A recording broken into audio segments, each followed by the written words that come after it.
একাত্তরের চেতনাধারীরা এদেশে এখন সংখ্যালঘু হয়ে গেছে, কারণ এদের অধিকাংশ এখন কবরে।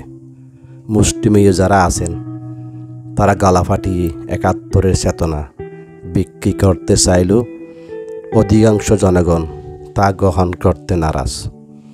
কারণ তারা দেশের স্বাধীনতা দিয়েছেন ঠিকই, কিন্তু দেশের সব জনগণ কখনো স্বাধীন ছিল না।